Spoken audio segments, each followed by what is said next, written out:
नमस्कार दोस्तों, स्वागत है आपका आर एस के क्लासेज में।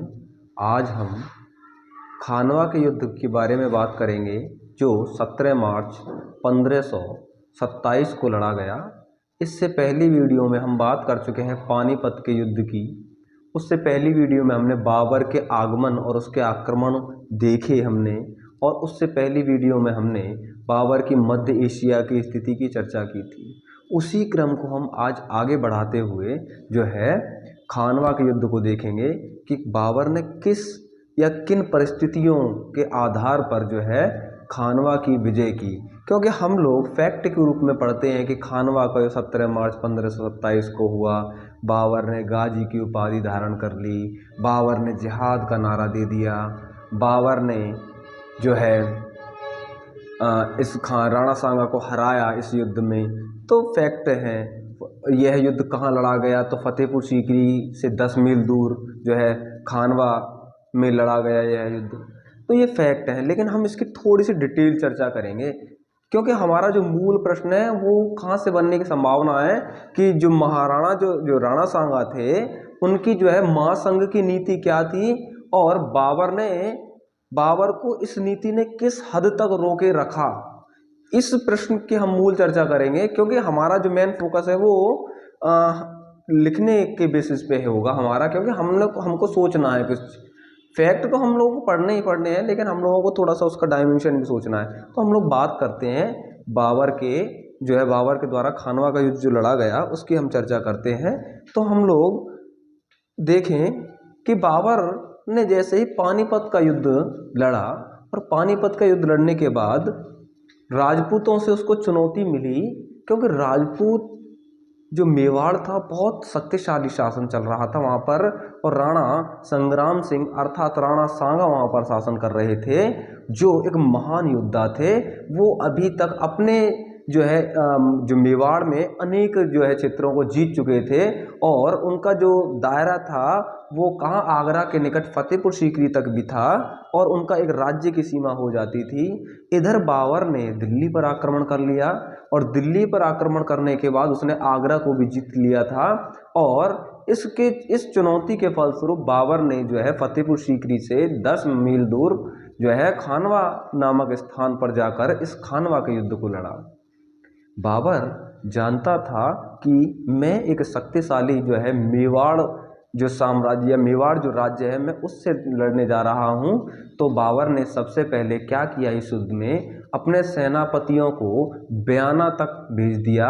बयाना में जो मुख्य सेनापति थे, मैंने आपको जैसा बताया कि 2 सेनापति हुआ करते थे बाबर के, एक मुहिब अली, दूसरे होते थे अब्दुल अजीज।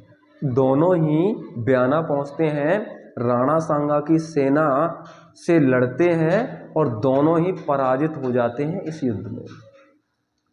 इस युद्ध में जब दोनों ही पराजित हो जाते हैं, क्योंकि मैंने आपको कहा था कि मैं इसके महासंघ की नीति के बारे में चर्चा करूंगा। इस पराजय का जो कारण था वो ये महासंघ जो बना था, किस किस के बीच बना था? जो राणा सांगा के बीच बना था, और जो है अफगानों के बीच बना था। इसमें रायसेन के शासक शामिल थे जिन्होंने बाद में विश्वासघात कर दिया, और राणा सांगा की पराजय हुई। आखिरकार यह होता है कि बाबर के जो मुख्य सेनापति हैं मुहिब अली और अब्दुल अजीज, दोनों बयाना में हार जाते हैं। बाबर की सेना हताश हो जाती है इसमें, और जब बाबर की सेना हताश हो जाती है तो बाबर को खानवा में पहुंचना पड़ता है। खानवा में जब पहुंचता है तो हताश सैनिकों से मिलता है। हताश सैनिकों, क्योंकि बाबर जानता था कि यदि मैंने अपनी सेना को मोटिवेशन नहीं दिया या सेना को मैंने कोई नई बात नहीं बताई तो सैनिकों का मनोबल गिर जाएगा। तो बाबर ने एक बहुत अच्छी कुशल जो योद्धा की एक नीति होती है, जो मुख्य कमांडर की नीति होती है, तो अपने सैनिकों को वो क्या करने लगता है, वो जो है तेजस्वी भाषण देता है, ऐसे मोटिवेशन वाले भाषण देता है कि जिससे उनका जो गिरा हुआ मनोबल था वह वापस लौट आता है। इसी बात को जो इतिहासकारों ने कह दिया धर्म युद्ध का नारा, क्योंकि उसने कहा था कि आप जो है यदि मर गए तो शहीद कहलाओगे, और अगर आपने विजय प्राप्त कर ली तो गाजी कहलाओगे। दोनों बातें कह दी किसने?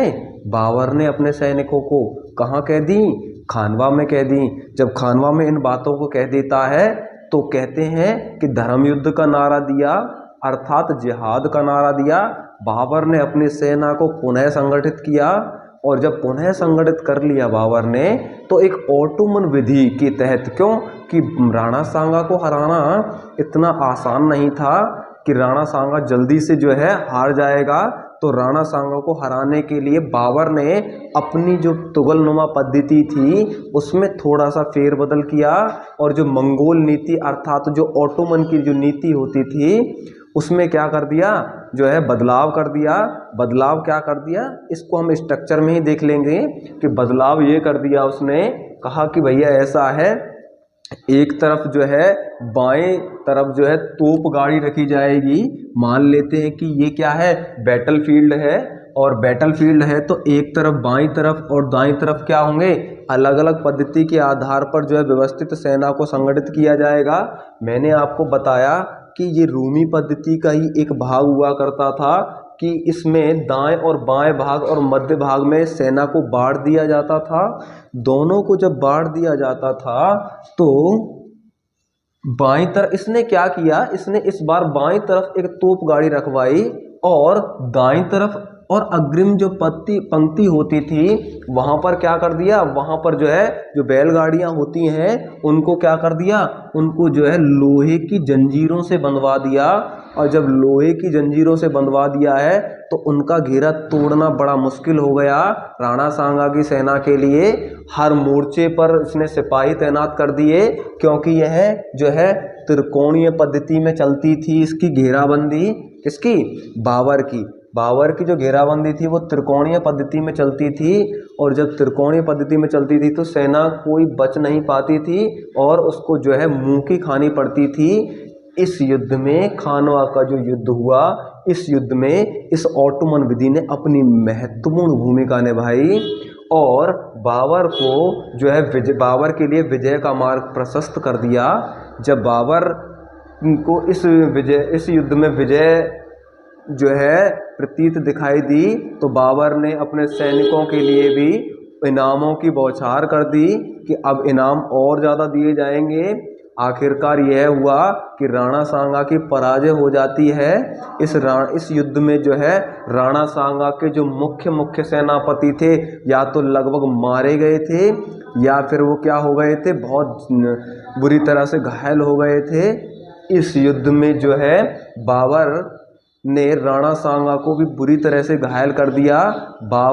राणा सांगा क्या होता है कि राणा सांगा युद्ध करके जो है चला जाता है, और चले जाने के बाद वह टेंट में विश्राम करता है, और कुछ दिनों के बाद जो है राणा सांगा की मृत्यु हो जाती है।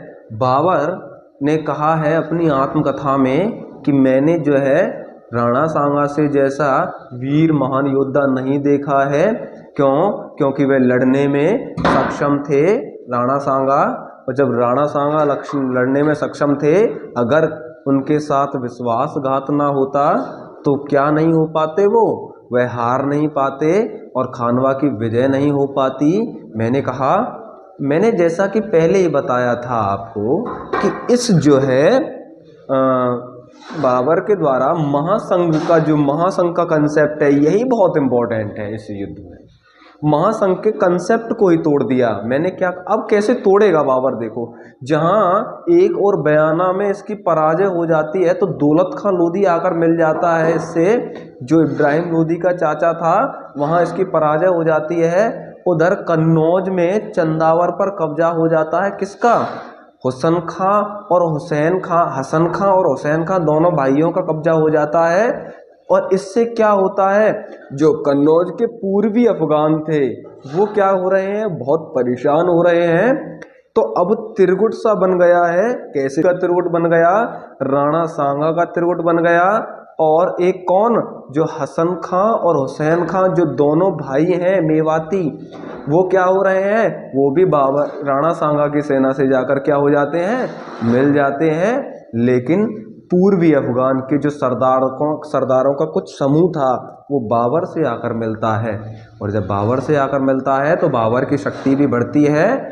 एक बात और इस युद्ध में ये रायसेन से भाग ले रहे थे, क्योंकि मैंने कहा था आपसे कि राणा सांगा ने अपने कई अधीनस्थ राज्य बना रखे थे जो सहायता देने के लिए तैयार थे। इस युद्ध में कुछ फैक्ट बातें भी हैं, जैसे मीराबाई के पिता राणा रतन सेन इस युद्ध में ही मारा गया, गाजी की उपाधि धारण कर ली, मंगोल परंपरा का अनुसरण इसी में करेगा। देख रहे हो आप लोग, ऑटोमन विधि या मंगोल परंपरा। देखो क्वेश्चन जब वो पूछता है तो हमसे वो यह जानना चाहता है कि आपने किस तरीके से उसको पढ़ा है। मैंने जो आपको समरी बताई, समरी को पॉज करके देख लेना, स्लो करके देख लेना, कोई दिक्कत नहीं है, इसका आप स्क्रीनशॉट ले लेना, है ना। आप लोग अच्छे से पढ़िए, डिटेल्ड पढ़िए। जब आप डिटेल पढ़ेंगे तो उसका 50 या 60% आपके दिमाग में रह जाएगा, लेकिन आप जब 30% या 20% ही पढ़ेंगे तो उसका 5% ही आपके दिमाग में रह पाएगा। आप लोग जरा जब भी आप पढ़ें तो उसको थोड़ा सोचने की कोशिश करें, उस पर मनन करने की कोशिश करें। जब आप मनन करने की कोशिश करेंगे तो हो सकता है कि आपके जो है पढ़ने का नज़रिया और किसी क्वेश्चन को देखने का नज़रिया ही बदल जाए। धन्यवाद।